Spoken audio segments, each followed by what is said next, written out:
All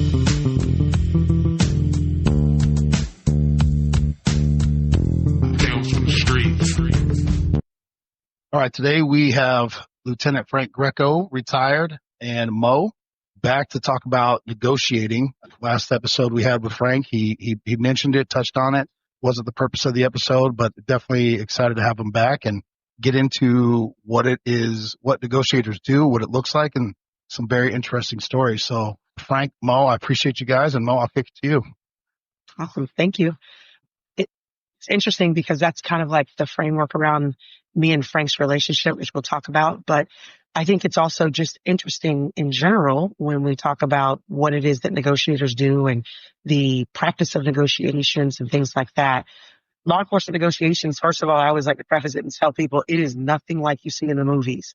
The movie The Negotiator, great movie, very interesting. Samuel L. Jackson did a great job in it, but it is not reality at all. Mm-hmm. So I will tell you too, even as negotiators, we love the movie, but that's not how the job is at all. So just to give you a little background about what it is, one of the things I found that I think is fascinating is that negotiations has not been something that's been around very long. Negotiations as what it looks like now, the modern day negotiation strategies, didn't start until about 1972.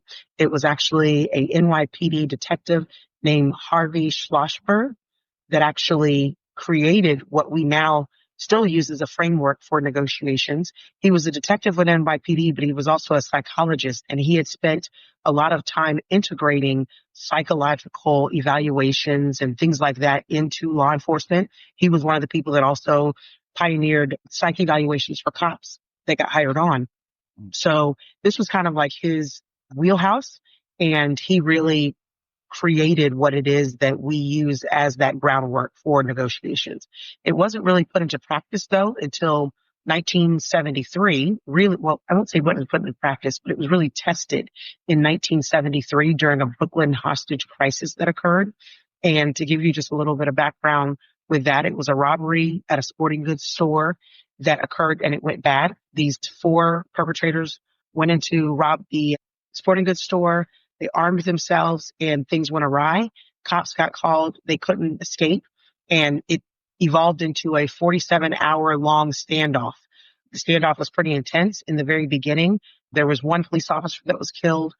2 officers were injured, and one of the perpetrators was also injured. And that happened within the first, I think, hour of the crisis. However, with utilizing these strategies that were created by Detective Schlossberg, they were able to actually come to a positive resolution. All the hostages were released. They ended up apprehending all 4 suspects.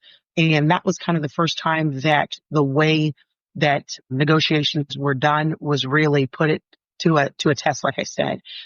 After that, it became kind of something that was passed throughout the law enforcement community across the country so that other agencies could start to kind of create this. And when they did this originally, that's why I say this is something that's ever evolving.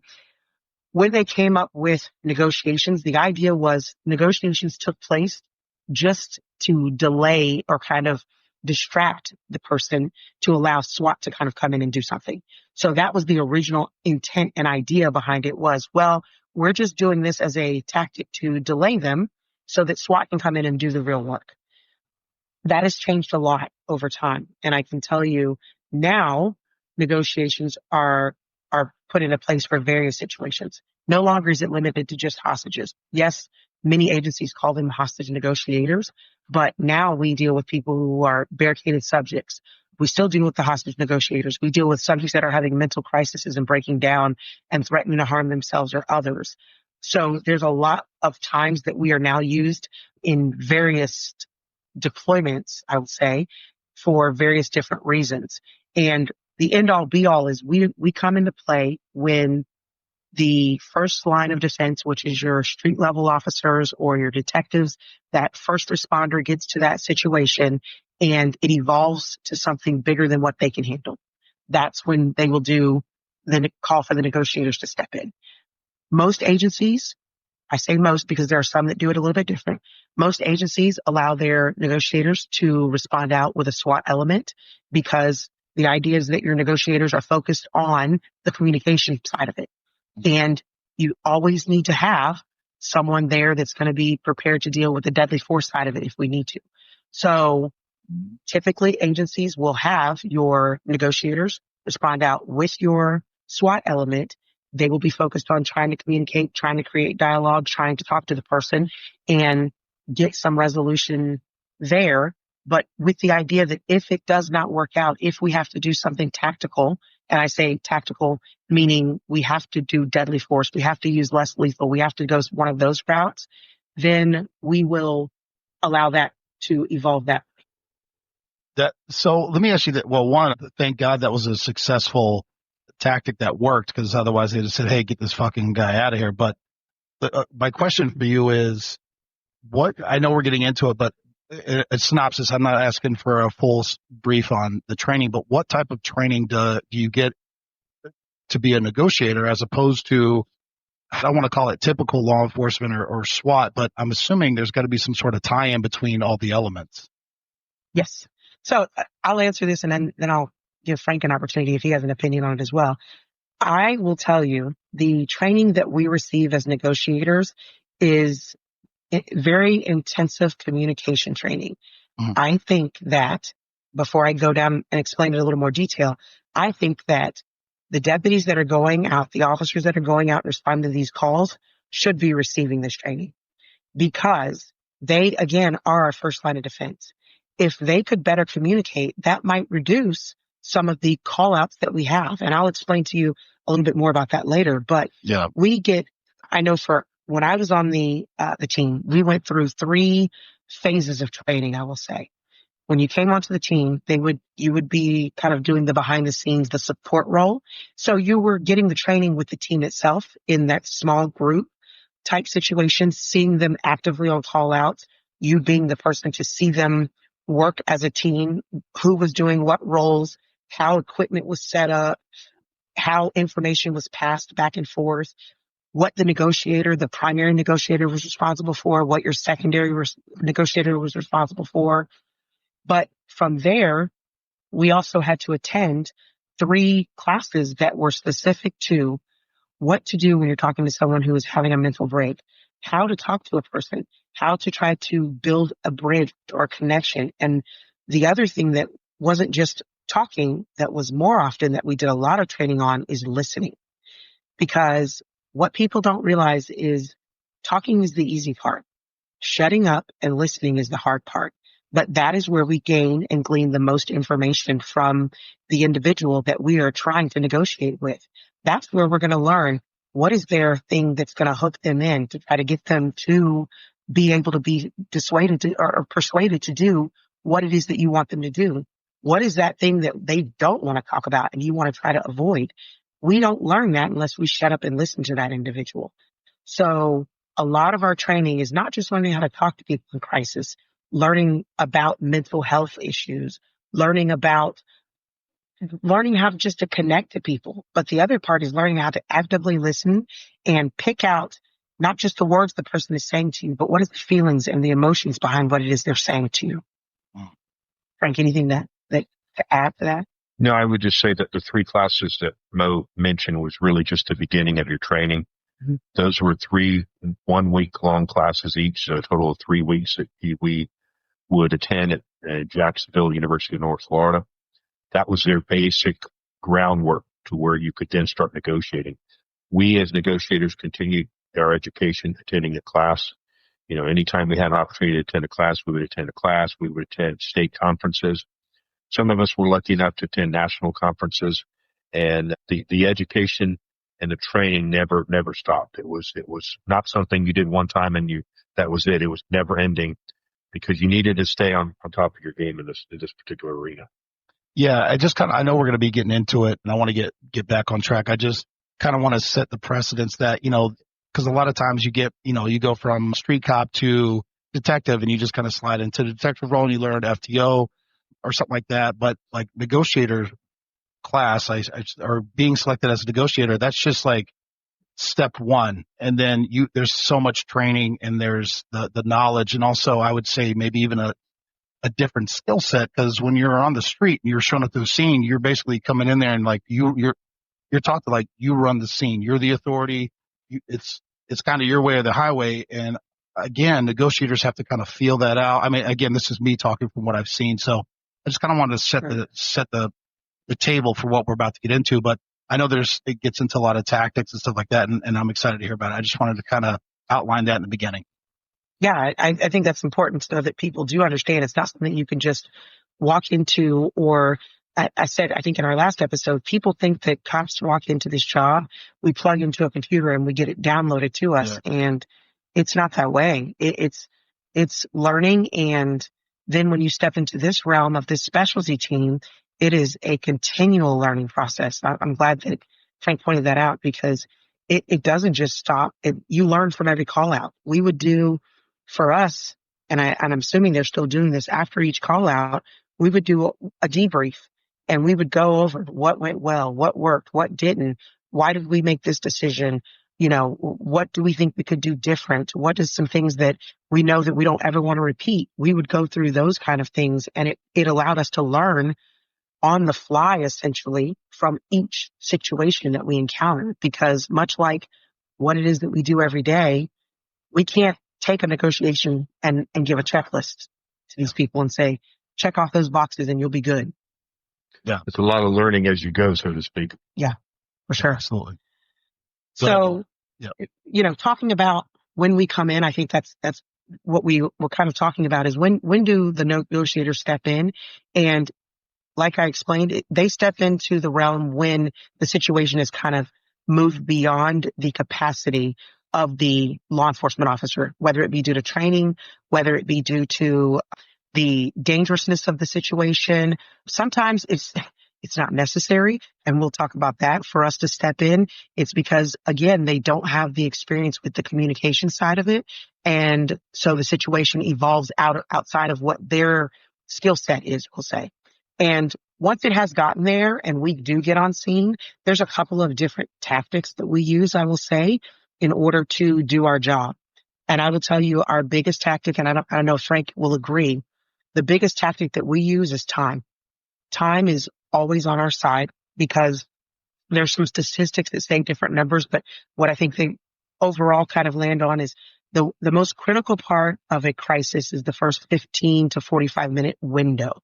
And if you can talk that person through that time, that the ability for you to resolve that situation without someone getting hurt or it being a volatile resolution is going to increase. So the longer we can get this individual to talk to us, the more time that we put in, it usually is something that, as negotiators, makes us feel good. I would agree with that. I would kind of describe it as an individual is getting involved in something. There's something going on in his or her life where it's kind of building up, and then we have a spark and we have an explosion. That's the incident. That's what causes law enforcement to be called. And the first few minutes after that, it's very volatile. Everything's out of control. His or her life is spinning out of control. Mm-hmm. They don't know what to do, and law enforcement gets called. Once negotiators are on scene, the scene should be secured by patrol. No one should be going in or out. Obviously, the bad guy or bad girl, they're stuck where they're at. We have to slow things down as negotiators. Even though people above us may want to resolve it quickly, time is on our side. Slow everything down. Everybody take a deep breath. Let's make sure we got the area secured. Make sure we're doing intel on anybody that we can get information from. Let's find out if we know who this person is. Let's do background checks. Find out what his history is. Try to contact his family. Try to contact neighbors. Slow everything down. Get as much information as we can. The individual's being contained. He's not going where. And at the same time, make a phone call. Talk to him on a bullhorn. You know, a simple question that has actually been missed a couple times while I was on a negotiator for 10 years by patrol is simply, can you come out and talk to us? Can you come out? And you get on scene as a negotiator and you ask the patrol people, let me ask you a question. You've given me a lot of good information. Did you ask them to come out? And they'll say no. And you'll say, okay. You get that bullhorn. You say, hey, Bobby, you mind coming out here before this gets blown out of proportion and talk to me? I'm I'm just standing in your front yard. You mind? And on 2 occasions over a 10-year period, we had situations like that I was involved with, where the gentleman said, 2 gentlemen said, sure, I'll come out and talk to you. And I'll say, okay, just come out with nothing in your hands or anybody to mistake anything. Come out here and talk to me, see what the result was. And they came out. They were arrested, and simply because they were never asked to come out, they didn't come out. So, time is on our side. We have to slow things down, contain the individual, and just start a communication with them. Ask him questions that are not easy questions to answer. You don't want to ask him yes or no questions. Ask him open-ended questions that's going to make him talk, and then we can listen and we gain intel from that.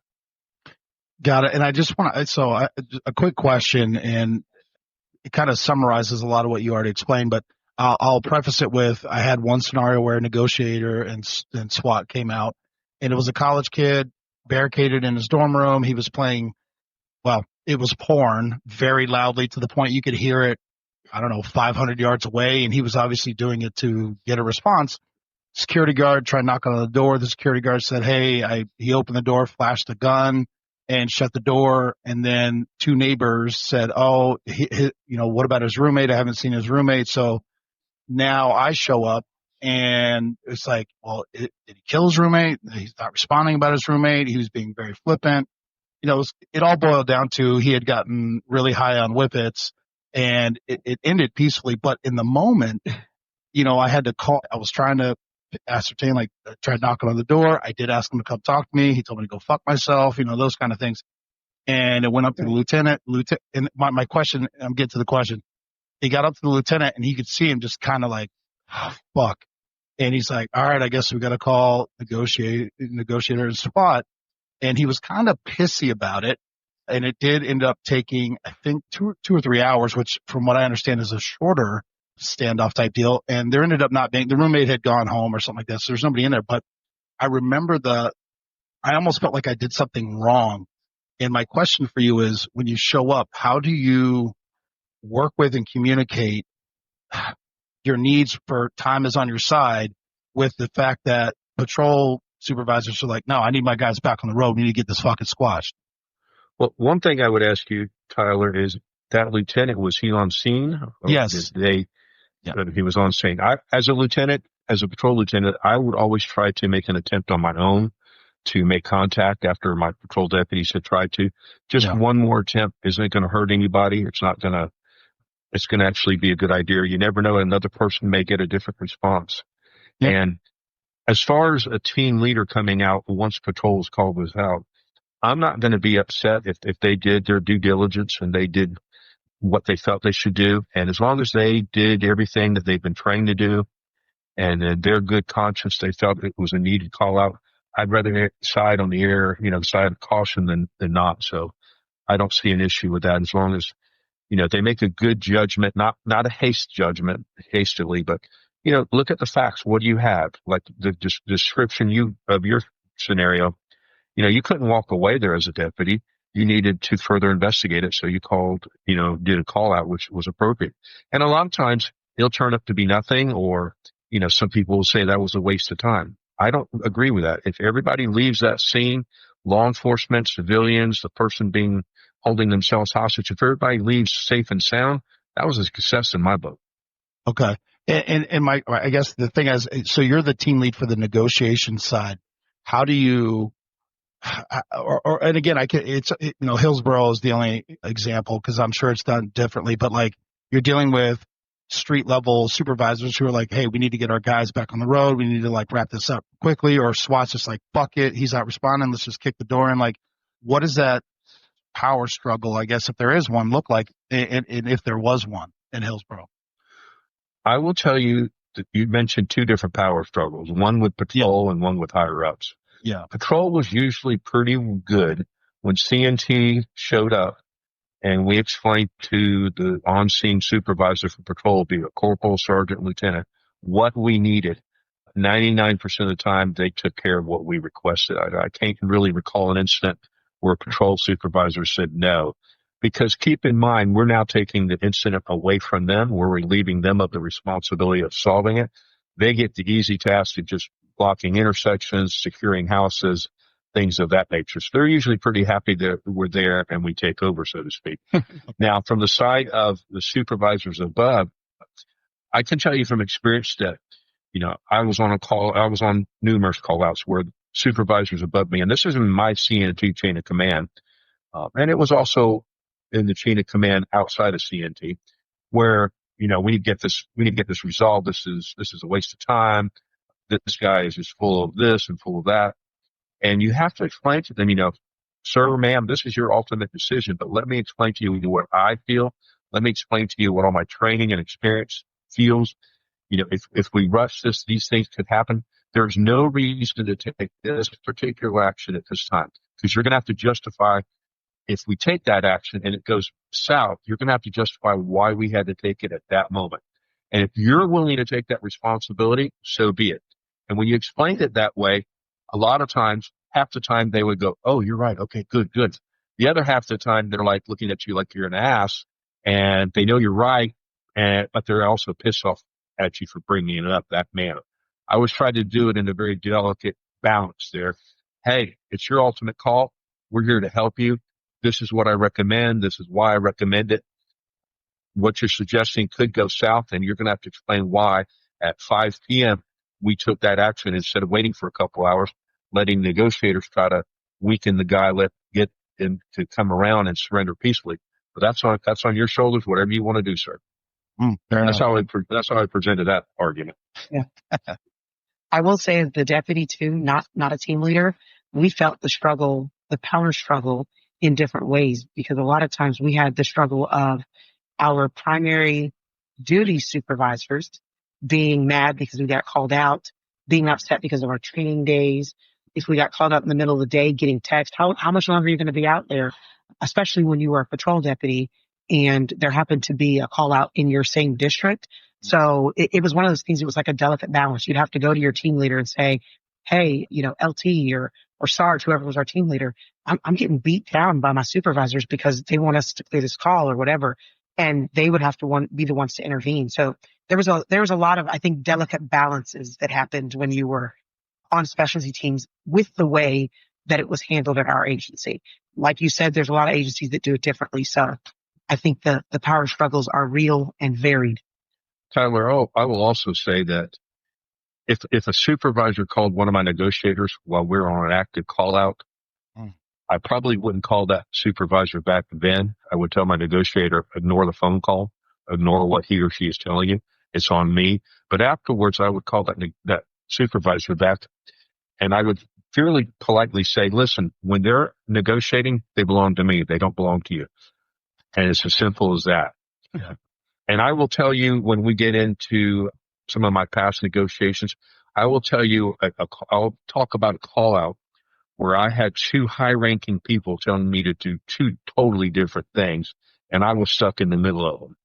And it was very stressful for me as a negotiator to have a colonel telling me to do one thing, yet the major in charge of CNT telling me to do something totally the opposite. So those situations do come up. The ones with the supervisors of my CNT members, which is easier to deal with, simply tell my negotiators, turn your phone off, turn your pager off, ignore them. We'll deal with it afterwards. Perfect. Yeah. Interesting. So in talking about going back to what we were saying about the different tactics that negotiators in general will use, we touched on time.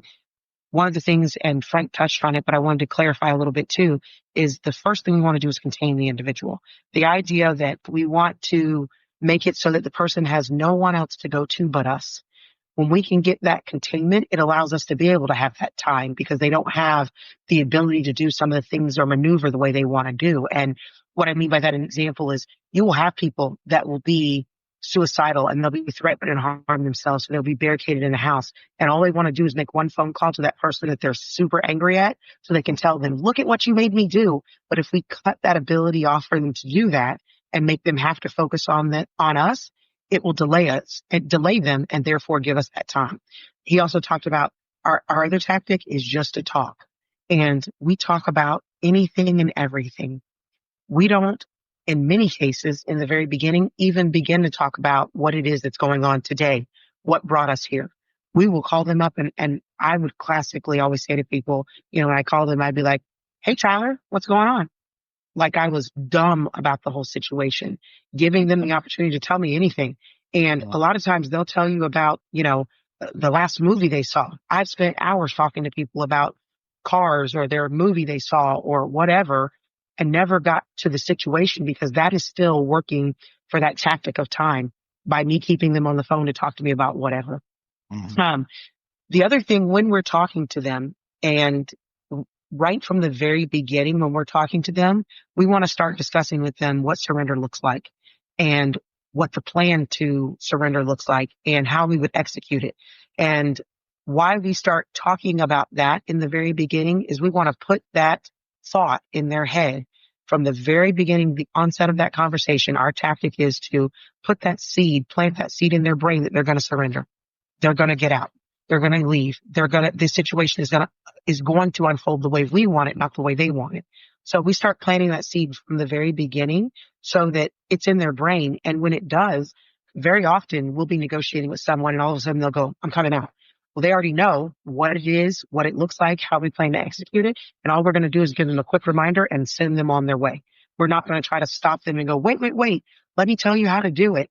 So we start using that as a tactic also from the very beginning when we start talking to them to let them know this is how this is going to come out. We want you to think about coming out. That's the big thing. Would you agree, Frank? I would. I do want to just comment on the containing the individual. Before cell phones, it was much easier to contain an individual. For sure. You would have him or her in a house, and we were trained to connect our hardline phone into their house phone wires. Mm-hmm. And we would contact phone companies, explain the emergency situation we have. Nobody else would be able to call in that number except for us, and he or she couldn't call out to anybody but us. That was easy to contain.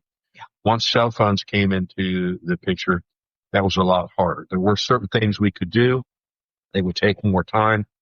And nowadays, some people have more than one cell phone, so it complicated the issue. And multiple cell phones I will talk about in one of my negotiations I had that I'm going to talk about later.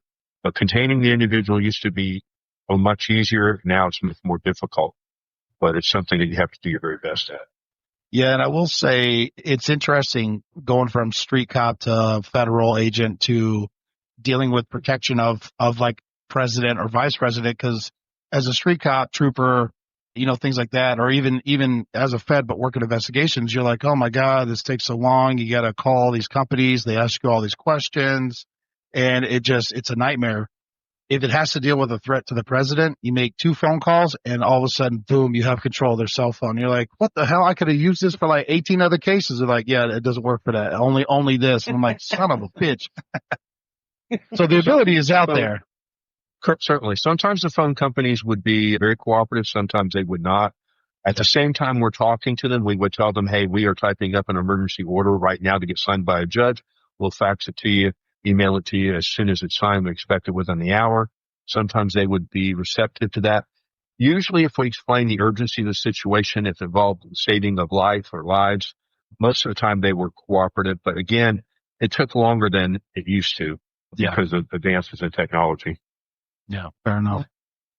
So, like I said, we want to start talking to them. We want to talk about surrendering right away to get that kind of bug in their ear. And the last resort tactic that we have in our pocket is obviously a SWAT response. Our idea when we are negotiating is to come to a peaceful resolution. And there's a lot of reasons. Obviously, if we have hostages are always going to be priority 1. Our goal is to get the hostages out. When it comes to the hierarchy of life, hostages are number 1. So that's our first thing.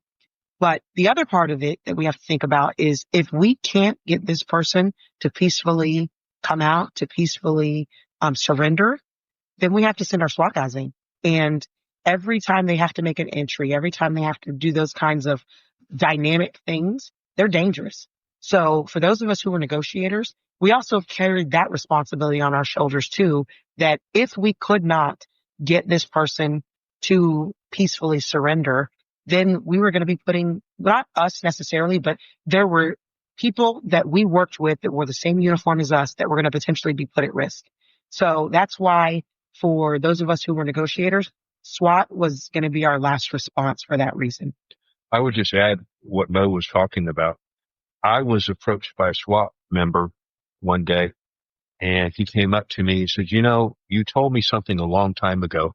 I don't know if you remember it, but you told me that the reason you're here is to protect us and prevent us from having to go into a dangerous situation and getting hurt. And I honestly didn't remember the conversation I had with him. I honestly didn't remember ever even talking to him, but he thanked me for that. He said, I never really understood why we have negotiators. Why not just go in there? But then it dawned on me, what you all are doing is you're trying to protect us. You're trying to keep us safe. So it was appreciated by him that what we were doing. And I always remember him thanking me, even though I didn't really remember the conversation. It meant enough for him years later to tell me that. Yeah, I remember you talking about that, and I've talked to a couple SWAT guys. And again, I wanted to be a negotiator before I left. And just because for me, it was the training and the knowledge. I'm very fascinated with it. I probably would love to be a career student, but just like the psychology of it, the way it looks, the way it works. And back to your comment about the Negotiator movie, I can remember people would ask me about Secret Service movies, Olympus Has Fallen, and I can't remember the other one. I'm like, yeah, that's insane, but the movies make us look like fucking, Delta Force guys. It's like, no, I'm standing here because my feet hurt. You know what I mean? But yeah. But the way that you guys phrase it, and you're on the inside of it, and you're having those interactions. I always was on the outside looking in, going, "Man, I wanted to do that." So, the fact that you guys are on here, I fucking love it. I'm excited to get into the stories because I got piecemeal some of them, so I'm fascinated by the whole concept. Yeah, I wanted to give this kind of like overlay because I think for people who, even like I said, cops that do this job, we get called out however many times a year, but if they've never been on one of those call outs, it is this it has this mystery that it's cloaked in. And so people don't know that this is all the things that are going on behind the scenes a lot of times. And one of the things that I think too that is glossed over entirely is that being a negotiator is hard. There are times where you're sitting and you're talking to an individual and you can feel that it's not going good. Yeah. Or you're sitting and talking to an individual and you think it's going great. And it is difficult to pour in to this negotiation because that's what we call it. But in truth, we're getting to know this person for the, 2 hours, 3 hours, 4 hours, 47-hour long standoff, however long it is. We're getting to know that person. Grant you it's in an incredibly critical time in their life. Grant you they might be a suspect, but it is difficult to completely pull yourself out of it and not be a human being and not have some type of connection now to that person. And if they then decide to make a decision to kill themselves, even though you've been talking to them, that can hit you incredibly hard at times. And so that's where, or if you feel like I'm not connecting to this person. So let's say they have to pull you out and put a new negotiator in or something like that. All those things can be very difficult and can impact your psyche as a negotiator. And I mean, we've done I won't say tons, but we've done several shows about the mental health of law enforcement officers. But when it comes to negotiators, they're dealing with situations that are even on a higher caliber at times and can really impact the individual that's involved in it, I would say. Yeah, I think it's something that gets glossed over, but I think almost every guest we've had on, and I can speak for myself, and Mo, you've mentioned it as well, but a lot of times you go to all these calls, but the ones that stand out are the ones where you heard like the emotions or the anguish, or in people's voice and how they're expressing. And I mean, sometimes you hear people take their own life over the phone or whatever it is, and that kind of stuff sticks with you. And especially if like this is your job and you're trying to get a positive resolution and it goes sideways and doesn't work out. And, God forbid, either they take their own life or kill a hostage or one of your coworkers. I mean, there's no easy way to say that that sits with you. And again, everyone I've ever talked to, every guest, like there's some moment where they're like, yeah, the anguish and the emotion in their voice or their face, that's what resonates with them. And here you are putting yourself in that position on a regular basis. So yeah. Yeah. It's pretty incredible, I would say. Yeah. Before we jump into like some of the stories, the thing I wanted to kind of also lay the framework for our situation that's kind of unique. Me and Frank, obviously we've talked about before, this is my husband. We met when we were both negotiators. He was actually the team leader. I was just one of the negotiators that he brought onto the team. And that was my first interaction with him. So it kind of creates a unique situation. I've had people ask me, what is it like for two negotiators to be married to each other? There can be some stalemates at times. We'll just say that. I know what you're trying to do. You're not, yeah, it's not going to work on me. We just have a simple truth, and we come back later on. Yeah, we have to call a truce and be like, I'm going to talk to you later because you're not going to negotiate me. Okay, Chris Sapien. I love it. I will tell you, Tyler. She mentioned I was a team leader. I obviously didn't become the team leader overnight. The first time I applied and tried out for CNT, there were 22 applicants for one position, and I was not selected. Somebody else was selected. The CNT hostage negotiator positions were very coveted. They did not become available often. I had to wait 7 years before the next tryout was available. That time, there were 22 people again, or 22. First time was 21, and only one position. So again, I didn't have a whole lot of hope, but I did my best, and I was actually selected. So I didn't become team leader to about 7-8 years into being on the team. So it took a while to become team leader. You have your team leader, you have two assistant team leaders, you have negotiator positions, you have scribe positions, you have intel, you have equipment people. So it takes a lot of work to get to the team leader position. Yeah. Well, let me ask you this. What interested you? You said you were initially interested, and then 7 years later, you were like, I'm still interested. What was it about being a negotiator that interested you? I will tell you, it was a combination of two things. When I say the first, it's going to be a little embarrassing, but I'll be honest with you. Even as a cop, I was still a very shy person. I knew that when I rolled up on a scene, I had to take command, and I did a very good job doing that. But inside of me, that little person inside of you, remind yourself, you're shy, you're shy, you're shy. I had to overcome that as a deputy. So I told myself, if I put myself in more positions where I have to be more open and more outgoing, it would help me. So that was one of the reasons I wanted to be a negotiator. The other one, it kind of reminded me of being an economic crime detective. It's basically, I look at negotiating as a mental chess game. You've got somebody in crisis, or you've got somebody cornered, and they're not in a good position, but you have to mentally persuade them to do what you want, not what they want, what you want them to do. So that always intrigued me from that aspect. So those are really the two reasons I went out and tried to become a negotiator. Let me ask you this, because I'm sure there's a difference. What were the tryouts and the training like for you? And then, Mo, I'm going to ask you the same questions because I'm assuming there was a little bit of a difference. Or maybe there wasn't. I don't know. When I tried out, it was a day-long tryout, 12-hour day. We'd meet at the range at 6 o'clock in the morning. We did physical training. We ran, I think it was a 2.5-mile course. We did, push-ups, pull-ups just to get our heart beat and get us motivated, so to speak. Then we were separated into different groups. There were 2 to 3 major scenarios that you would be put in, and all the negotiators on the team were grading you. The scenes were solvable if you did everything perfectly right. They wanted to evaluate you. Would you ask the right questions? Would you just stall and not know what to do? Would you freeze? Would you keep being persuasive, asking open-ended questions versus closed questions?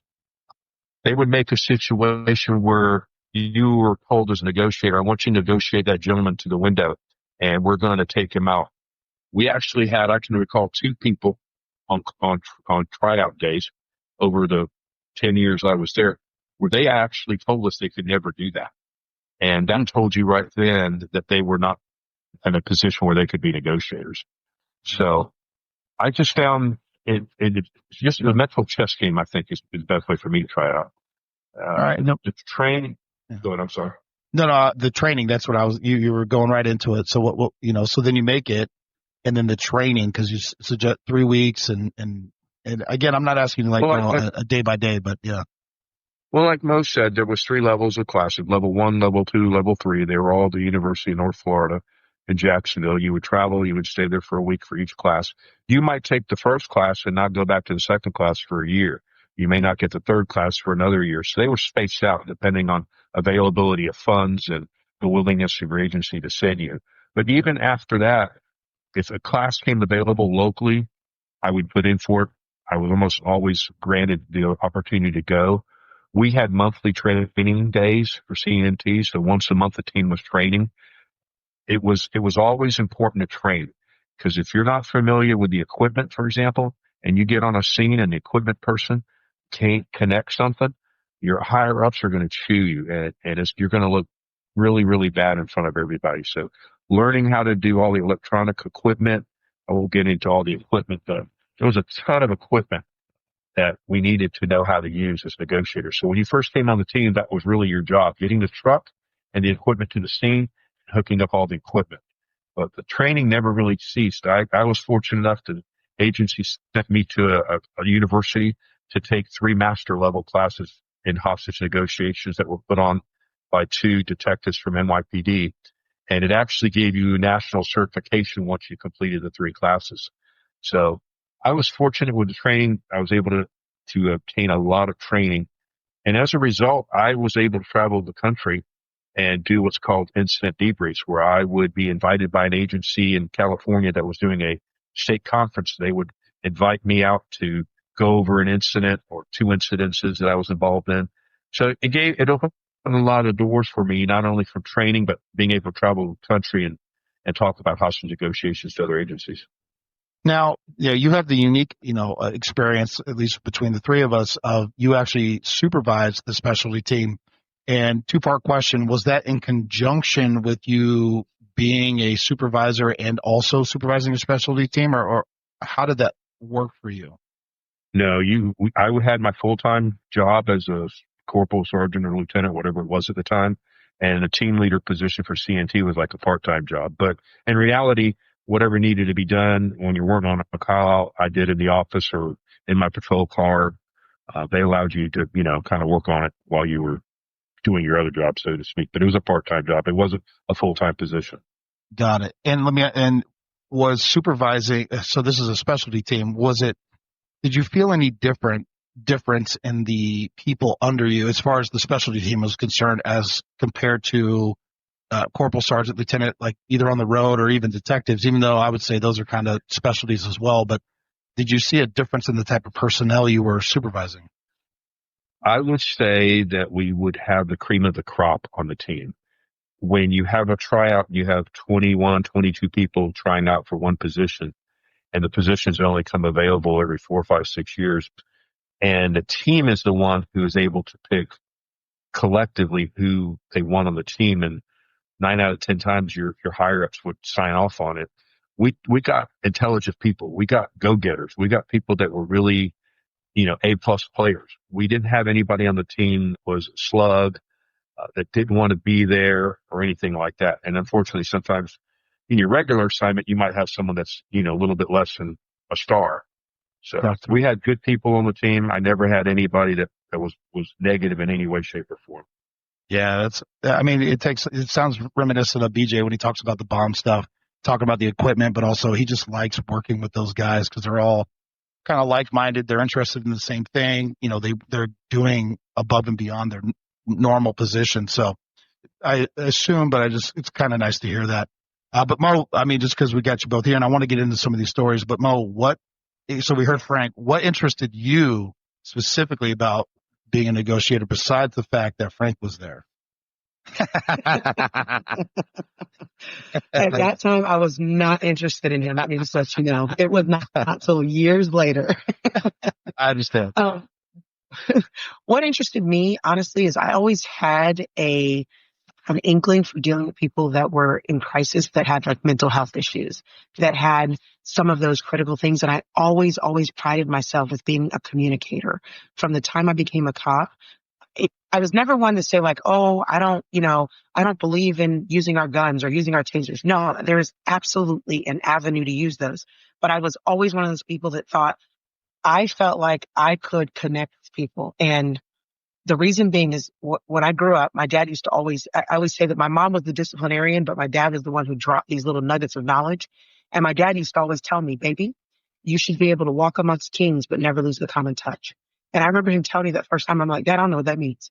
And he's like, you should be able to walk with a person that's homeless and be able to talk to them and be interested in what it is that they have to share with you as much as the person who is the king of a country. And I thought, wow. And so that was something that stuck with me from the time I was a child up into being an adult, into adulthood. And it became something that as a cop, I definitely prided myself in. I wanted to be able to talk to people in their moments of crisis, in their lowest points, in the situations where they're victims or even where they were suspects, and be able to connect with that individual where they were at. So for me, it was an ultimate test of being able to do that. So that is what really drove me to try out for it. I liked also the idea of being on a team of people who I felt like would be interested in the same things, that were communicators, and seeing what I could learn from those individuals at that time was also a big driving force for me. And then, so for you, what were the tryouts any different or pretty similar to what Frank described? Fairly similar, I will say. We had it was a 1-day tryout. We had to do also, though, and I don't know if they had to do this, but we had to go see our psychologist and do a psych evaluation all over again. And the understanding that I was told is that where law enforcement officers come, they can fall into a certain area. Well, once you get to the negotiators, that area narrows. It's like they say, SWAT guys, theirs is narrow, then bomb techs, theirs is narrow, and then negotiators, theirs is narrow. So it was one of those areas where you had to take that that psych evaluation all over again from beginning to end, every single part of it. And you had to score in even a more narrow area than you did coming into it as a law enforcement officer. We did the 1-day tryout. I will tell you, as someone trying out, and I always prided myself again with being a communicator and knowing how to communicate. It was still a very intimidating process because you had an oral board. You had to walk in and present yourself well to this team of people that you want to become part of. And then they put you in these negotiation scenarios where you had to draw for the skill set that you had at that time, because you didn't have the training. You didn't have a lot of the things that you get later on as a negotiator, the experiences. You just had your experience as a patrol deputy, and you had to draw for that to do when you're in these scenarios and try to evaluate them as they unfold in front of you. And mind you, you're having excellent quote unquote bad guys, because the negotiators were playing our hostage takers or our people who were barricaded that we were negotiating with. I'll tell you a little funny story though. When I went for my negotiation, I had never seen the movie The Negotiator when I came. And so I'm in there and they have me with these big headphones on, and I'm in one of my scenarios and I'm talking to someone who I can't see. And while you're doing this though, you have all the rest of the negotiation teams sitting there looking at you and evaluating. They have clipboards and they're just staring at you, marking numbers down. And all of a sudden he starts screaming at me, "I don't want to talk to you. I want to talk to Chris Sabian." And I'm like, okay, let me see what I can do. Tell me, who is Chris Sabian? You don't know who Chris Sabian is? Little did I know, he's one of the main characters in The Negotiator. I'd never seen it. I'm sitting there and I have my head so I can kind of stay in my own head and not be distracted by the negotiators. I have my head down. I have my hands against the headphones and I'm trying to like figure out what do I say next. And there's clear panic on my face. And in a moment I look up and I realize the whole room is laughing at me because I was technically done with that scenario. It was just something a little extra they had thrown in there for me. It was just some fun we added in there for you. Well, now on a different note, what was it like working with your teammates? Did you feel, I guess, like what you initially suggested, that you wanted to be around people who were like-minded? Yeah, I felt like, yes, it was everything I thought it was going to be. It was interesting. It was engaging. It was fun. It was one of those things that was just like, I loved the challenge of it. It was really, really intriguing to me. Being with the team, we all operated very well together. And I think that came to the piece, like Frank just said, having the team select their other team members allowed for you to get people that were going to mesh well. So for me, it was everything that I thought it was going to be. It was really well. See, that's what I like to hear. I like to hear that. That's what you hope. And that's what, on the street side, that's what that's what I would see, because you just saw these tightly knit groups and everyone just kind of knew their job. They were in it. They were bonded, serious. sometimes it was a little hard for me because I would work with people who were either on SWAT or negotiators, and then they would go into what I call negotiator or SWAT mode.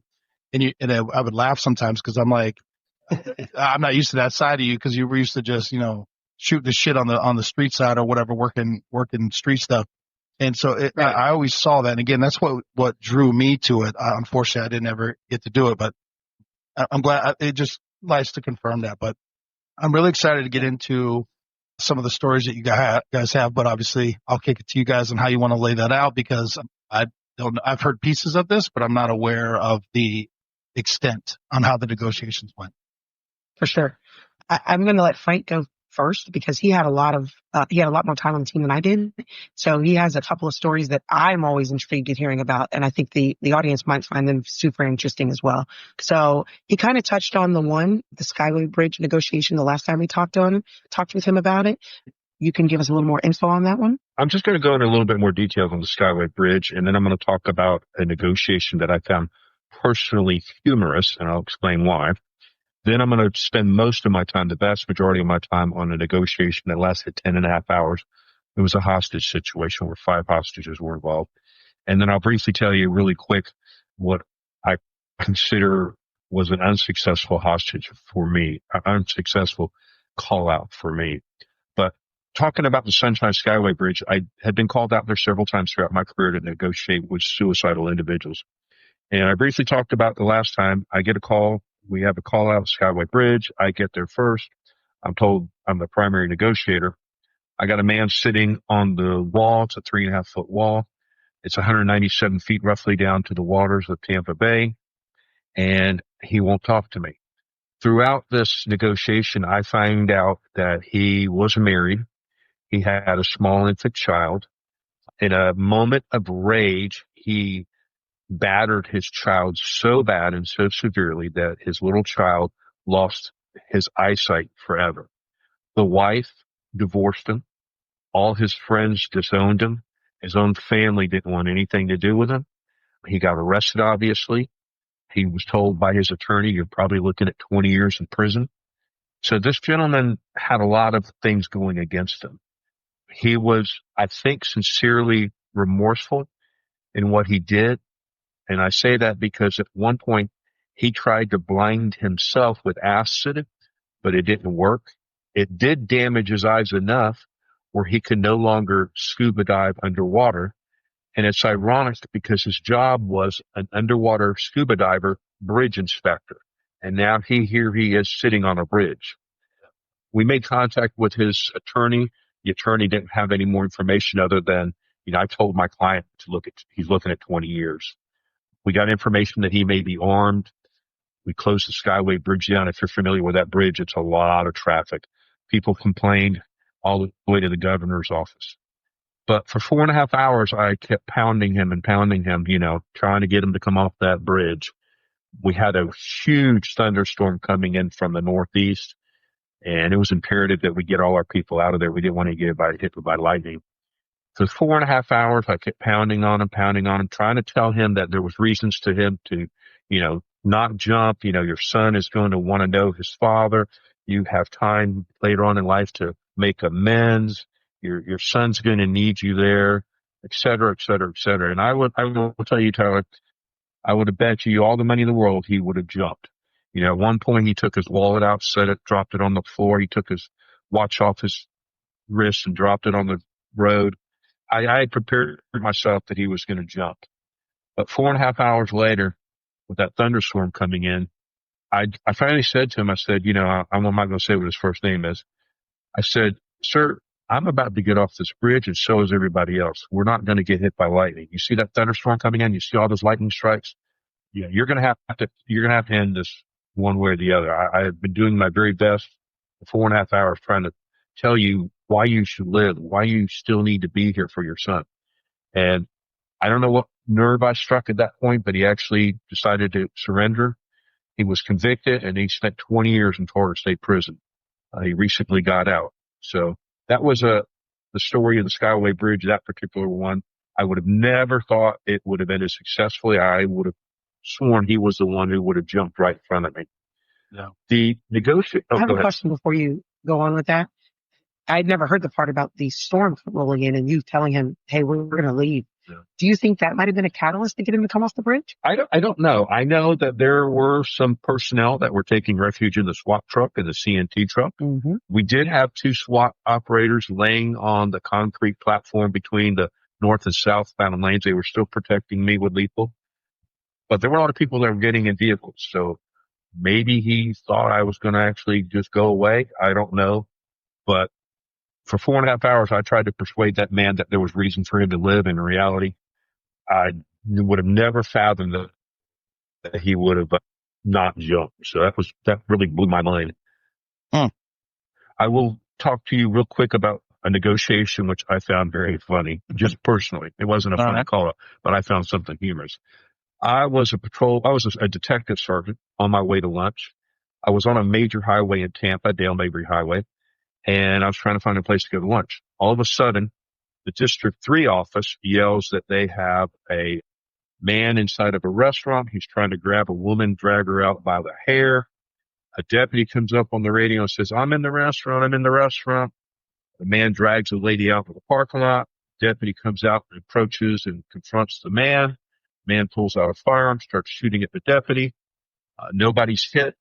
The lady is left there in the parking lot of the restaurant, and a pursuit is initiated. Bad guy gets in the car, starts driving southbound on Dale Mabry Highway.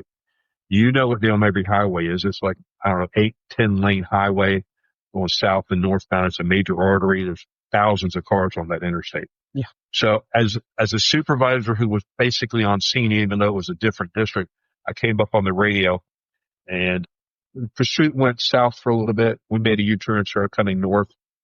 I kind of directed deputies to kind of try to stop traffic so we could box it in. We were successful to get him to stop in the middle of the highway.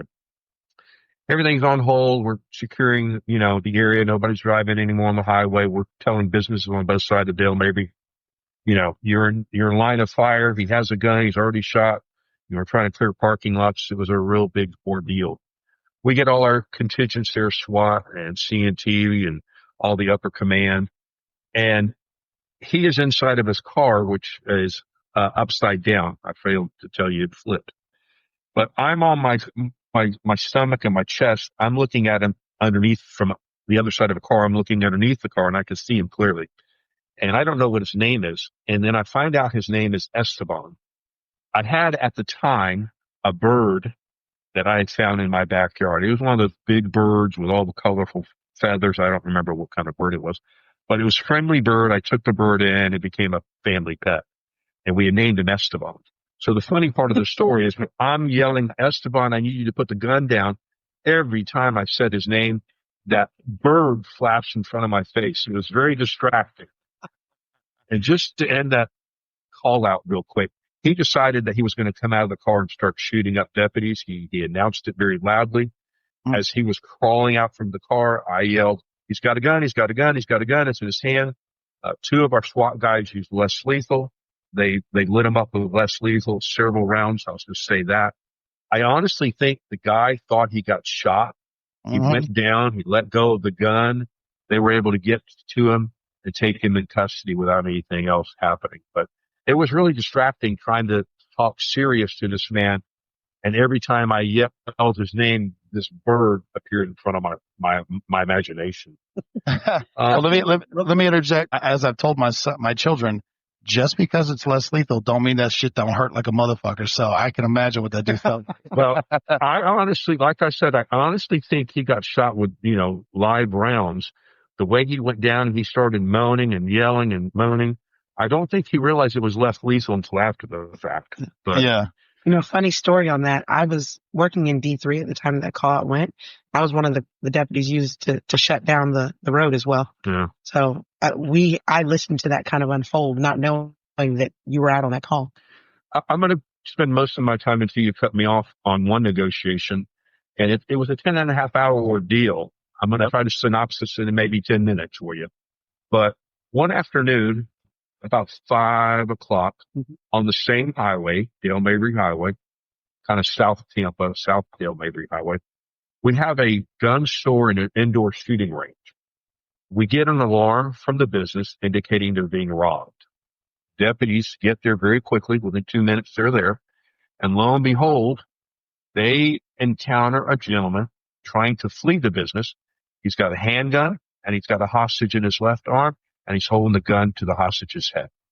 He sees law enforcement. He retreats back into the business, still holding the gun on the hostage. Well, about the same time, we received a 911 call from inside the business indicating that a robbery had taken place and the robber was holding hostages. Patrol was on the radio yelling, "We hear shots fired. We hear shots fired inside the business." Now, keep in mind, they didn't know if it was the hostage taker shooting or if there were people still on the range shooting. That's an indoor shooting range, so there possibly could have been people still on ranges shooting, not realizing what was going on. So patrol secured the area, which again was a major nightmare. It was at a major busy intersection. They had to stop traffic. We had the Tampa Police Department come out and help us with that. CNT is what was called out. If you can imagine thousands and thousands of people traveling that road, it created a major traffic backup and traffic detour situations for everybody. So the press got a hold of it immediately that something was going on. They start showing up. We literally had people parking their cars on Dale Mabry, and now we've got spectators looking at what's going on. They don't know what's going on, but they know there's a lot of law enforcement out, and we literally have spectators in the area. The only thing that we were told as negotiators was that they had a hostage situation at the shooting sports store, and he was holding hostages inside. Something that was unique at the time, we had 11 members on the team. However, 3 members weren't available. Our team leader, en route to the call, was involved in a serious traffic crash. So now we're down 4 members and we're down our team leader. When I told you earlier about how supervisors above kind of pull and tug at you, while I was en route, I was called and told to respond to the communication center because our dispatcher, one of our dispatchers, had a person on the phone that they felt was maybe the hostage taker. So instead of responding to the scene, I was told, come up to the comm center, you're going to talk to this person. We had 3 people go to the scene and 2 people come to me. So our team is now split, which we never had to do before. It was very confusing. Yeah. It wasn't something that we had done before. Our team leader's out. We were down 3 members to begin with. Now we got the team split. So I get to the communication center and I'm told we have the hostage suspect on the phone. He's talking to a dispatcher. I get a quick debriefing on what we know, which wasn't a whole lot. And I'm told to take over the phone. I got on the phone, I introduced myself with my first name, and I asked the gentleman who was just yelling and screaming. You could tell he was upset. You could tell he was mad. You could tell he was angry. And I asked him, what's your name, sir? And he says, call me Death. And he said it with a very definitive connotation. It was really disturbing to me. It was really caught me by surprise. But I said, sir, I don't know what's going on. I played dumb again. I just want to see what we can do to help you. I want to help you. I want this to end peacefully. I don't want anybody to get hurt. He explained to me, he calmed down, like he went from 100 miles an hour to 1 mile an hour. I said, there is no helping me.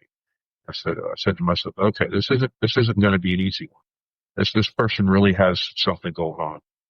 I talked to him and I learned from him that he supposedly was involved in some type of incident where, again, his attorney told him he was going to jail for the same amount of time, 20 years minimum. So I'm trying to figure out what did this man do to kind of learn more about him. I attempted to build a rapport with him. He started explaining to me that he'd been involved in a minor traffic crash and he had fled the scene because his license was suspended because of previous DUI. But that didn't make any sense to me why he would be looking at a 20-year prison sentence. So I was a little confused. I asked him if I could contact his attorney and maybe his attorney could give me some information. He applied. He told me the attorney he used for the bail hearing told him about the 1020 life law, which made me think he did more than just a hit and run. If the attorney's talking to you about a 1020 life law, you did something with a firearm. You either fired it, somebody got shot, maybe even worse. I became concerned that he had used a firearm in the past. Now, keep in mind, I'm still in the comm center. I'm trying to build a rapport, learn that there's hostages in there, and I want to ask if I could talk to each of them just to make sure they were okay. I just kept referring to him as sir. And I said, sir, just for my sake, can I talk to these people that are with you? You never use the word hostage. You want to use, can I talk to the people? He actually allowed me to do so. I learned that there were 4 males and 1 female in there. Each of them said they were okay, but it was obvious they were upset. They were crying, and you could tell they were very frightened. I was able to ascertain each of them by first name, but once I tried to start getting more questions, he got mad that I was doing that. He took the phone. He started yelling at me again. I allowed him to vent. I figured if he's yelling at me and talking to me, he's not hurting anybody. He did seem to be totally out of control, Tyler. He would go up and down, up and down, up and down. I again tried to press the issue of, explain to me about this traffic crash. What are you talking about? Traffic crashes are not that bad. We can work this out. He then started talking a little bit more about the incident. He explained that he had some kind of road rage incident with another vehicle. They chased him. He got confronted in a dead end street. There were 3 people in the car, and he felt like his life was in danger. So he pulled out his handgun and he accidentally shot the rear window out of the vehicle. Several hours later, he told me his real intent was to kill all 3 people. So I realized it's not just over a little traffic crash. This man has some serious issues, and he probably is going to prison. He told me that, he wanted a vehicle brought to the front of the door. He wanted gassed up, and he wanted to escape with one of the hostages. And I said, let me work on the car. I'll see what I can do. I'm pretty sure I can do that. But I explained to him, well, we got to leave the people here. You can't take someone with you. If you want a free getaway, I'll get the car for you, gas it up. You can go wherever you want. Like I told you, he was up and down, up and down, up and down. One minute he would talk, the next minute he was yelling at me. So he made a demand in the evening time. He said, call me back in 2 hours, and hung up the phone. We're never going to let somebody sit there for 2 hours and not have communication with them, or at least attempt so. I took about a 5-minute break. We brainstormed, still sitting up in the comms center. And 5 minutes later, I called him back. It took me 15 minutes for him to finally answer the call, at which time he was extremely agitated, and somehow he figured out that there were police cars everywhere, SWAT was everywhere. Keep in mind, this business had closed circuit TV, so they had cameras outside the building. He was literally watching everything we did outside. The business had burglar bars, all the doors and all the windows. There were very few windows. There was a rear door, a front door, and just a couple windows. They were all barred. It was going to be hard for SWAT to go in there. Yeah. It would not be an easy situation to resolve that way. So I got him to calm down a little bit, and he made an interesting statement to me that I'll never forget. He said, I will keep my word. You keep your word. I said, absolutely, sir. Absolutely. I thought that was a positive statement on his part. I was encouraged. He kept asking me about his car. I said, I'm working on it. Should be here soon. I'd already made the request. You'd all figure something out. Drive a car up front, figure it out. But then he came right back and said, you know what? I don't need the car now. I need it in 4 or 5 hours, which I didn't like. It sounded like he was putting off leaving. Didn't think that was a positive thing. While I was still in the comm center, a lady calls the comm center. She says she wants to talk to a person. She gave the name. And they put together that this was possibly either his wife or his girlfriend, his family member, or something to that effect.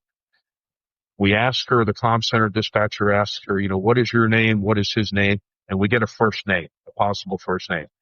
And she refuses to answer any more questions. She says, I'm going to where he's at. She must have seen it on TV. So she hangs up. I get back on the phone. I call him back. He answers. And I just immediately say, Jeff, we need to continue talking. He laughed. He goes, you figured out my name. You're pretty smart. You figured out my name. I said, well, Jeff, it wasn't that hard. I'm really concerned about you. I found out also that it actually was his wife and her name. I said, your wife is very concerned about you. Can we please work on working this out? Once we had a name, we were able to do some research. We contacted the local agencies in the area, and we found out what really happened with that traffic accident, as I described earlier. He made an unusual demand that went against everything I had been taught in every class. He demanded 100 Xanax pills in exchange for one hostage. In all the classes I took, Tyler, we never provided drugs or alcohol or weapons to a hostage taker. Never. That was just a no. A fast Seems reasonable. Yep. Seems reasonable. Yeah. I thought so. I passed that on to, the higher ups, and that was the extent of that, at least I thought. I told him, I don't think this can happen, but I'm going to pass it on. I'm going to do my best to see what I could do to help you. And he passed, I passed it on, and I said, you know what? If that works, can you release them all? He was very angry with that comment. He said, the deal is 100 Xanax for one hostage, nothing more. And he said, remember, if I keep my word, you keep your word. I said, I'm going to keep my word. Anything I tell you, I'm going to keep.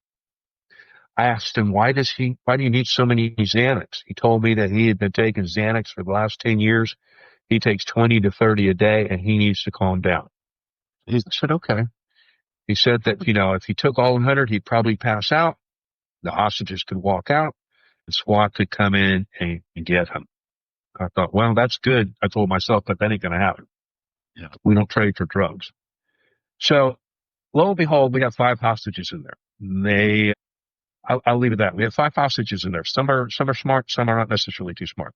One of the hostages said, sir, I got 40 Xanax in my vehicle and you can have them if you let me go. Jeez.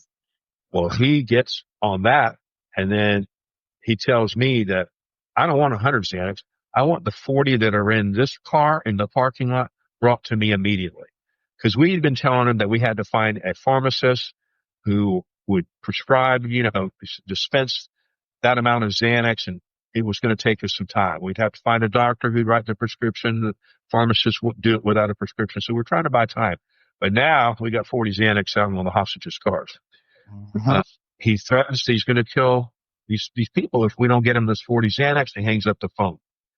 I pass that information up. Keep in mind, I'm still sitting in the comm center. I'm not on scene.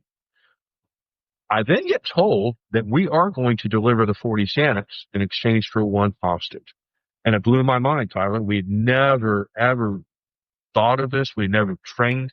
We never contemplated this because we'd always told you don't trade drugs, you don't trade alcohol, you don't trade weapons. Yeah. So I tell him, hey, listen, I got the approval to do this. We're going to need a little time to work this out. We got to figure out what vehicle is. We got to figure out how to get in there. He goes, no. I'm coming to the front door right now. I got the hostages. They're in a circle around me. And one of the hostages is going to open the door and throw a set of vehicle keys in the parking lot. If you take a shot, I'm going to have a gun on the back of this lady's head, and I'm going to blow her away first, and I'm going to get everybody else before your SWAT guys can take me out. He does exactly that. He brings everybody to the front door. They're like in a circle. He's in the middle. Keys get thrown out in the parking lot. He goes back inside the business with all the hostage. Don't hear from him. He won't answer the phone for about a half an hour. One of the issues we ran into, one of many, was we wanted to pick up the vehicle keys. We did not want to send a SWAT guy in person, so we were going to use our bomb team robot. But unfortunately, there was a technical issue with the bomb team robot, so it took us a long time to pick up those keys. Now, I honestly don't know if that was a true situation. I think it was. So I'm trying to buy time, and then he hears a helicopter fly over, and that just sets him off. He's threatening to kill everybody. I can hear the hostages screaming. I can hear them crying. I can hear him yelling at each of them to get down and lie on the floor. And then he's telling me, pick which hostage you want me to kill. 1, 2, 3, 4, 5. Tell me which number you want me to do it. I said, I'm not going to do that. And you're not going to kill them. You're not going to hurt them. We're going to end this peacefully. And I had to go over this for several minutes. So I kept telling him, Jeff, I'll find out what the helicopter is about. I'll let you know as soon as I find out. I find out a few minutes later, supposedly the helicopter was a medical helicopter transporting an injured person to a hospital. I don't know if it was true or not, but he seemed to accept the explanation. We got the robot to get the keys. We got into the hostage's car. We deliver 5 Xanax pills to the front door of the business. A few minutes later, he comes out with a circle of friends. He gets them from one of the hostages, and he actually released the hostage. So I'm thinking, wow, that worked. Unbelievable. I can't believe we did it, but we got one person out successfully. Well, he then goes off the deep end when he realizes we didn't bring the 40 Xanax. We only brought 5. So now he wants the other 35 immediately, and he still wants the original 100. He gives me a 30-minute deadline before he starts shooting hostages. That's the first deadline he gave me. He told me he was going to do things, but he never gave me a deadline. He told me what time it was. He told me what time it would be in 30 minutes, and that's when the first hostage would be killed. He then hung up. I called him back, wouldn't answer, called back, he wouldn't answer, finally answered, and he is livid that he got screwed by us. You said 40, I gave you the hostage, I only got 5. And he said, do you remember what I told you? And I knew what he was going to say, but I played dumb. I said, what are you talking about? He goes, I told you that I would keep my word if you kept your word. You didn't keep your word. You screwed me. I'm not a happy man. And because of that, there's going to be death in here today. I'm going to kill these people. So I started talking to him, trying to plead with him, trying to persuade him to not carry out any violence that had already occurred. And, I said, Jeff, I'm still trying to find out about this traffic crash you were in. I'm sure it's something that can be worked out. He's like, no, there's no helping me now. There's no helping me now. He's totally out of control. He's telling the people, don't get up, stay on the floor. I'm going to shoot you first and I'm going to shoot you second. Then you go, then you go, then you go. He's telling me he's going to shoot everybody in the back of their heads. He said he could shoot every one of them before SWAT ever gets in. And in reality, he could. That building was not made to be breached easily. SWAT had said that they would not be able to get in quickly. The way that the rear door and the front door were barred with metal bars, it was not going to be easy. They would not be able to get in time to do what they needed to do. So I kept reassuring him, I don't know what happened with the 5 versus the 40. I'm working on it. I get him on the phone. I say, hey, listen, they're bringing the other 35 to you right now. Just please be patient. I know you think I went against you. I did not do that intentionally. It was a miscommunication. I apologize, but you'll see the bomb team robot coming up there delivering the other 35. And he told me, don't break your word this time. If you do, it's over. I said, I'm not going to. Keep in mind, it's almost 11 o'clock at night and I'm still in the comm center. The on-scene commander, which was a major, calls me and tells me, we're sending a helicopter to pick you up. I want you here on scene, you and your secretary. I said, fine, sir. I get up and he says, the thing will be there in a minute and a half. Get outside in the parking lot, get picked up, get over there. I said, yes, sir. Now, the entire time a colonel's been standing next to me. He looks at me and says, where the hell are you going? I told him what I was doing. He says, no, you're not. You sit back down. You're not going anywhere. Stay on the phone with him. So I call my major back. And my major wasn't happy, and the two of them battled it out. I finally got picked up, sent to the scene. It's now after midnight. I try to get him on the phone. He is mad with me. He is just upset with me that I wasn't talking to him. And I explained to him, I got to go to the restroom. I'm going to be gone for just a few minutes. Just hang on. He didn't want me to leave. He was upset that I told him I had to leave, and eventually I just had to hang up on him. They wanted me to hang up on him, so I did that. We got the 35 Xanax pills to him, and he did release the second hostage. So I'm thinking, okay, 2 down, 3 to go. Now he went into about a 50-minute period where he wouldn't answer the phone. I'm assuming he took the Xanax, but I had no clue. Didn't hear any noises coming from the building. It was a scary time. We kept trying. There was a decision made to try a new negotiator. The new negotiator came on, kept trying. We were bullhorning.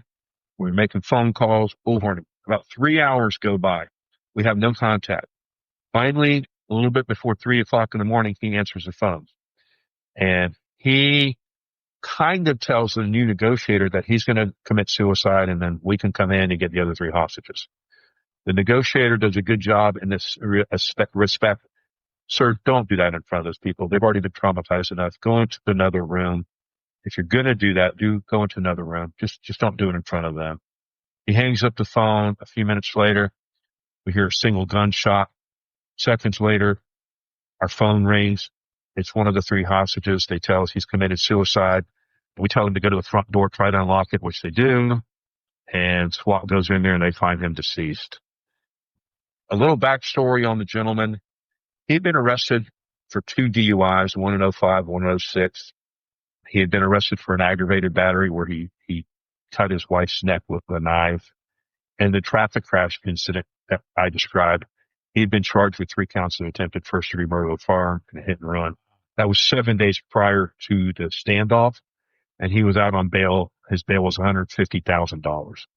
He had a previous suicide attempt. We found out he had years of depression and anxiety.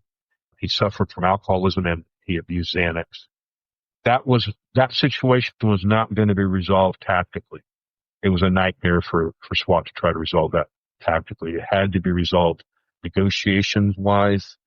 I mentioned the building was fortified with burglar bars, exterior cameras, all the windows that were there, and there weren't many, were tinted. We could not see in. The surveillance cameras inside the office of the business. And the other thing I didn't mention, and you may not think of, he had access to high-powered rifles, automatic rifles, shotguns, handguns, literally thousands and thousands and thousands of rounds of ammunition.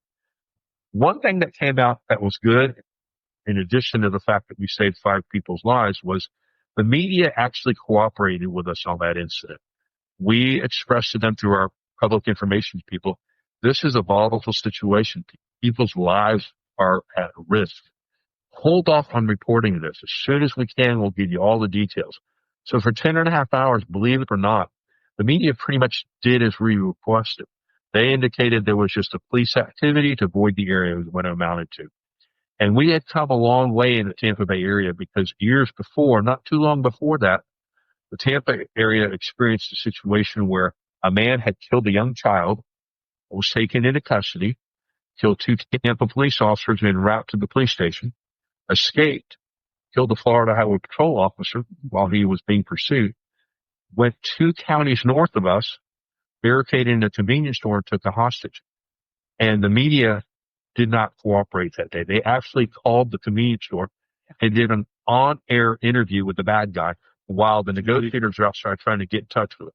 So you can see we came a long way in those few years. So that was something positive.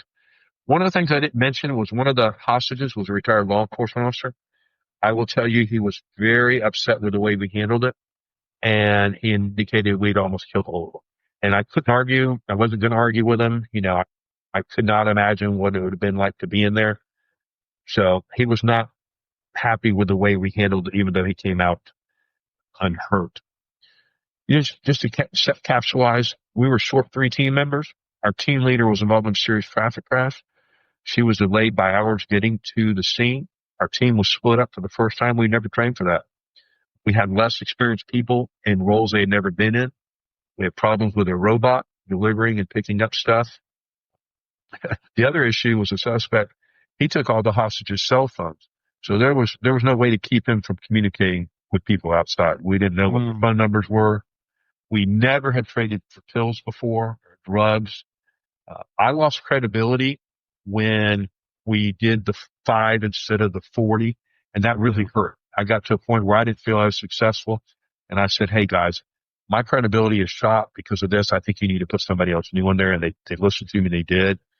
What I would say we learned is that sometimes you go out of the book, They say you don't negotiate with drugs. This time it worked. It saved at least 2 people we let go because we gave them what he asked for. Yeah. In the Did you ever find out why they didn't give the full 40? No, I never did. And it never came up in the debrief. We didn't hold the debrief that day. It was held later on in one of our divisions. Everybody attended. I didn't ask. I thought it was kind of better not to ask. It was kind of discouraged when the topic came up. I asked. I was kind of discouraged from asking that question. But in the end, Tyler, we had 5 innocent people who were uninjured. Yeah. We had over 200 law enforcement agencies from various agencies, Florida Highway Patrol, Tampa Police Department, Hillsborough County Sheriff's Office. We had federal agents there. No law enforcement were injured. If you get 200 police officers on the scene of something, it's amazing nobody got hurt doing something. Right. Very true. So that would be one of my biggest ones I would talk about. Frank, there's so many things like as you're talking, but you were flowing, but just one-offs, and I try to keep the bunny trails to a minimum, but you've mentioned twice that you contacted the lawyers. What were those conversations like, and did they feel any, I don't know, remorse or responsibility for setting these people off on the deep end? No, I don't think they felt that. First of all, a lot of times you contact the lawyer and the lawyer won't even talk to you. They say attorney-client privilege. And I get that. But I think in these two situations with the gentleman on the bridge, we were trying to save his life. And we expressed that to him. All we're trying to do is save the client's life. If there's anything you can tell us, anything you can think of that might help us, tell us. And he really had nothing to say, not because he didn't want to, but he told us he was looking at 20 years. And he had told his client, prepare for 20 years. And the second situation, we talked to the attorney and he told us basically just what was facts. I told my client he's looking at a minimum of 20 years. He used a firearm. He shot at people. He's looking at a minimum of 20 years. So it just kind of gave us a factual basis of what occurred from their own attorneys, but it helped us just to confirm what we kind of already knew, or some of it what we did know. Yeah. Well, in the last couple of minutes, Mo, anything you want to wrap up with? Frank, that was excellent. I can't appreciate you enough. I know we did it real quickly, but 10.5 hours talking to somebody on the phone, threatening to kill people, having to deal with technical difficulties and supervisors, miscommunications, and flying into hell. Mike, I've seen movies with less of like a plot movie, line. right? I've seen movies with less plot line than that. Jesus. I will say I was exhausted mentally, physically, and emotionally after that. I bet. Yeah. This is why I wanted us to do this episode, because I've heard these stories. Some of them I was part of, and it's just when you see, with the role he was in, he was able to see it all open up and like unfold. And it's just, your mouth hangs open when you're listening. I found myself, even though I've heard this before, leaning in as he's telling the story again, because it's incredible. Yeah, Frank, we're going to turn you into a podcast, man, because now I just want to hear negotiation stories all the time. Because I was telling Mo, I was like, I just want to listen to the stories, because the way you explained it, one, excellent, but like what Mo just said, like I'm sitting here going like, oh my God, what happened next? Well, that was a real quick, debrief there on that one. I try to just touch on the high points of it. That was one that you used to travel around and teach across the country. That was one of the incidences I went around the country talking about with several other ones. But I think that was one of my more interesting ones. They seemed to like that because of all the new things that occurred. And a lot of agencies were like, there was no way we would do trade for drugs. There's no way. And that was our policy. Our policy was not to do that, but the powers to be made a decision to do it. And he released one in the beginning. He released second and, later on when we gave him the full 35, and he told us he was just going to take them and pass out. I think it just helped him relax. And thankfully he did what he did, and he didn't hurt the other three. So, you can't say success isn't good when you do something different, because it worked out in this way. And you have to be open to doing something different when you're dealing with a different situation. There's probably no other agency across the country who's negotiated with someone who's in a gun range that's fortified. That is true. I'm not aware of any, and that was the first time we truly came up across a situation that was tactically not going to be solved tactically. Right. Yeah. There was not going to be a tactical resolution to that. Well, and I know you said you lost credibility. You lost credibility, but you got 2 for 1. So I'll just say that. Yeah, for sure. One thing I could say, wrap it up. You asked me, did I have anything to add here? Was like, these are the things that I think that people don't realize that go on. And that's why I think it's important to understand the groundwork and that we talked about at the very beginning, because these are real life situations and they're just literally those one-offs. This doesn't happen every day. So even as cops, we learn from this kind of stuff. So thank you, Frank. Again. You're welcome. Yeah, Frank, thank you, Mo. Thank you both. That was excellent, and I really appreciate it. And I hope I think people are going to enjoy that one. That was fucking excellent. I think so. Good talking to you again, Tyler. Same, brother. I appreciate it. Wow, I'm going to have you on another one. I'm telling you, you shy, but we're bringing it out. See, I'll talk to you guys.